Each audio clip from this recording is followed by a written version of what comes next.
কুসুমপুর গ্রামে রাহুল নামের একজন দিনমজুর বাস করত। সে সারাদিন অনেক পরিশ্রম করে টাকা পয়সা রোজগার করত। তার বউ কথা সারাদিন মনমরা হয়ে থাকত, কারণ তার কোনো সন্তান ছিল না। রাহুল আর তার আত্মীয় স্বজন এবং প্রতিবেশীরা সবাই মিলে কথাকে অনেক কটু কথা শোনাতো।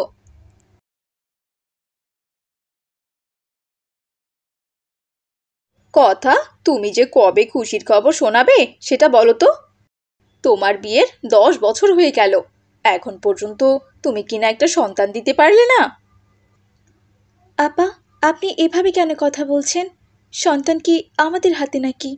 আল্লাহ তাআলা না দিলে আমরা কি করব বলুন তো? আর এর জন্য কি আমরা কষ্ট পাই না?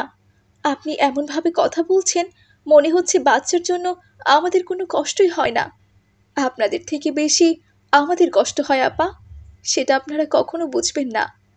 হয়েছে হয়েছে, তোমার এই এক কথা শুনতে শুনতে কানটা আমার জ্বালাপালা হয়ে গেছে। আমি তো রাহুলকে কতবার করে বলছি তুই আরেকটা বিয়ে করে নে, কিন্তু রাহুল তো আমার কোনো কথাই শোনে না। এভাবেই রাহুলের বোন কথাকে অনেক বাজে বাজে কথা শুনিয়ে যায়। এদিকে রাহুল সারাদিন কাজ করে বাড়িতে ফেরে। কি গো গিন্নি, মন খারাপ করে বসে আছো কেন? কি আর করব বলো, আল্লাহ আমাদেরকে একটা সন্তান দিচ্ছে না। আর মানুষ আমাদের কত কথাই না শুনিয়ে যায়। আজ তোমার বোন এসে আমাকে কত কথা শুনিয়ে গেল। আচ্ছা শোনো, তুমি ওসব কথায় মন খারাপ করো না। মানুষের কাজই তো মানুষের পিছে লেগে থাকা। যে যা বলে বলুক, আমি তো তোমাকে কিছু বলি না। তুমি মন খারাপ করো না। এরপর কথার এক বান্ধবী আসে কথার সাথে দেখা করার জন্য। কথা তার বান্ধবীকে তার সব কষ্টের কথা খুলে বলে। সব কথা শোনার পরে তার বান্ধবী বলে, তোর সব কথা শুনে বুঝলাম যে তুই কতটা কষ্টে আছিস। একটা কাজ করতে পারবি রে? কি কাজ রে, বল, আমি সব করব।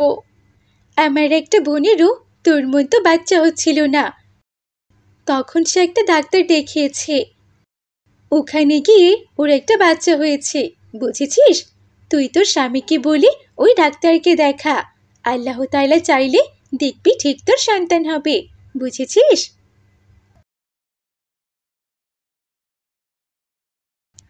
এরপর কথা তার স্বামীকে বলে সে ডাক্তারের কাছে যায়।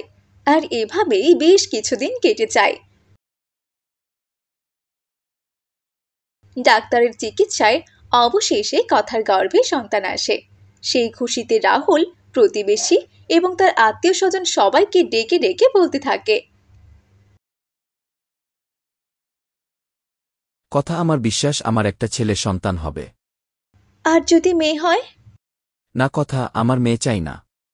আমার ছেলে সন্তানই চাই। আমি প্রতিদিন ছেলের স্বপ্ন দেখি যে আমার একটা ছেলে হবে। দেখো, এটা তো আমাদের হাতে না, সবই উপরওয়ালার ইচ্ছা। তিনি যা দিবেন সেটাই যে আমাদের মেনে নিতে হবে। এর উপর তো আর কারো হাত নেই বলো। না, মেয়ে সংসারের জন্য একটা বাড়তি ঝামেলা। ওরা সংসারে কোনো সাহায্য করতে পারে না, বরং খরচ করে মানুষ করে দিয়ে দিতে হয়। অনেক ঝামেলা, আমার মেয়ে চায় না। রাহুল এসব কথা বলে কাজে বেরিয়ে যায়। এভাবে আস্তে আস্তে সময় চলে যায়, আর কথার বাচ্চা হওয়ার সময়ও চলে আসে। অবশেষে কথার একটা মেয়ে সন্তান হয়। আর এরপর থেকে রাহুল কথার সাথে খারাপ ব্যবহার করতে থাকে। আমি আগেই বলেছিলাম, আমার মেয়ে সন্তান চায় না। ওকে আমার বাড়িতে রাখব না। তুমি এসব কি বলছো? ও কি তোমার মেয়ে না? আর ওকে যদি তুমি বাড়িতে না রাখো, আমিও বাড়িতে থাকবো না, এই আমি তোমাকে বলে দিচ্ছি। রাহুল তার বউয়ের মুখে এইসব কথা শুনে একটু ভয় পেয়ে যায়, আর সেখান থেকে চলে যায়।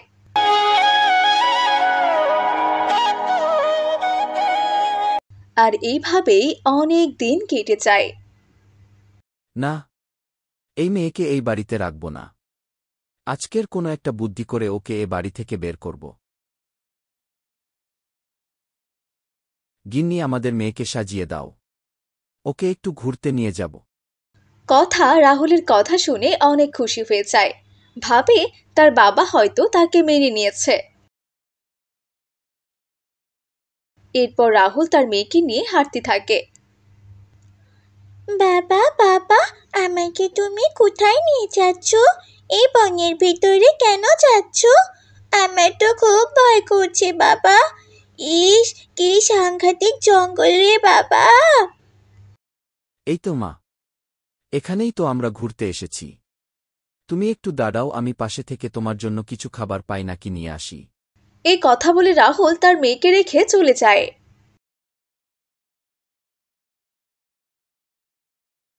কি ব্যাপার, ওখানে একটা মেয়ে দেখা যাচ্ছে। দেখি তো কে। কে তুমি? তোমার বাবার নাম কি? আর তুমি এখানে কি করছো? আমার বাবার নাম রাহুল, আর বাবা আমাকে এখানে রেখে চলে গেছে। বাবা আমাকে একদম পছন্দ করে না। আমি তোমার বাবাকে চিনি।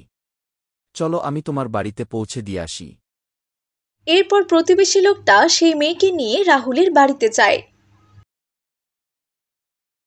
কি গো, আমার আমার মেয়ে আমার মেয়ে কোথায়? কেন? তোমার মেয়ে বাড়িতে আসেনি? ওকে তো আমি তখনই বাড়িতে পাঠিয়ে দিয়েছি। এসব তুমি কি বলছো? ও তো বাড়িতে আসেনি। চলো তাড়াতাড়ি ওকে খুঁজে দেখি। তারপর রাহুল কথার সাথেই খুঁজতে থাকে।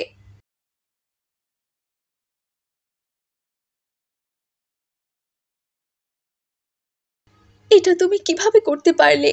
ও তো তোমারও মেয়ে ছিল, তুমি এটা করতে পারলে? ও তো আমাদেরই রক্ত ছিল। কিভাবে পারলে তুমি আমাদের সন্তানকে এভাবে রেখে আসতে? তুমি একটা বারও ভেবে দেখলে না?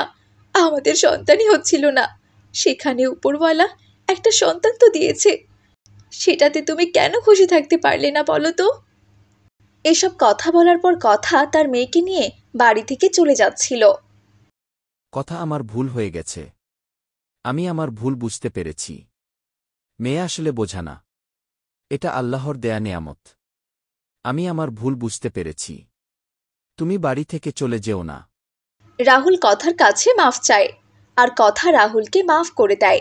এরপর থেকে তারা সুখে সংসার করতে থাকে, আর রাহুলও তার মেয়েকে মেনে নেয়।